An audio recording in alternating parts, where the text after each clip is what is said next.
All right, this video is for anyone watching who knows they have creaky ribs, stiff ribs, ribs that don't move much when they breathe.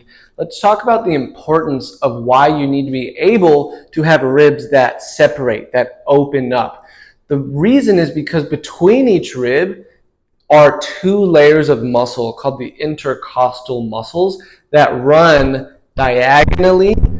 There's a muscle that runs this way and the muscle that runs this way between each rib, and they're very important for stability through motion in all planes. So if I'm going to bend to the left, I want these ribs to be able to open up a little bit, especially in a dynamic setting where I'm cutting, throwing a punch, whatever it is, picking something up. If I'm rotating, the moment I'm rotating or bending, those ribs need to start separating. And if they separate well, then I'm able to lengthen and load those muscles, those deep intercostal muscles that run between the ribs. And these are the foundational muscles for stability in this area of the body when we're moving.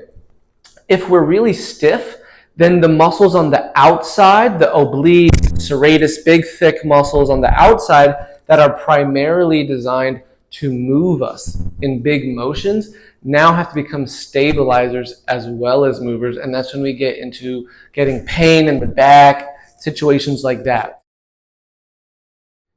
The ribs, for every rib in the upper trunk, right, or in the rib cage, each rib attaches to one of the vertebrae in the thoracic spine, which runs from about here to about here. And again, for us to rotate in the spine, side bend in the spine, the ribs are a continuation of the spine in the sense that to have adequate motion in the spine, you need to have adequate motion in the rib cage, and vice versa. We can decompress the spine by getting decompression and space between the ribs. So in all of the exercises where you're rotating, bending, you need to use the breath to pressurize the rib cage and use the motion. If I'm twisted, my ribs are now being pulled just by the twist. So that actually allows you to then breathe into that area and get more stretch. If I just stand here and try to, let's say I'm really tight on my right side, if I just stand here and breathe in and inflate my ribs, I may be able to do that to some capacity. If you're really stuck, you may not even be able to do that. You may need to put yourself in a position where you're hanging on something, twisting on something, and because of that torque, you can then breathe into it, and it just adds an extra vector to the stretch, and you will feel that expansion.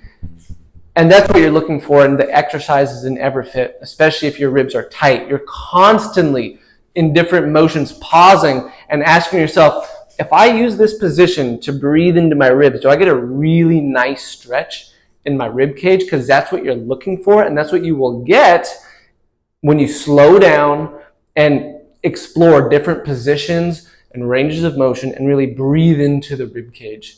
That's what you'll get. And that's what you're looking for. So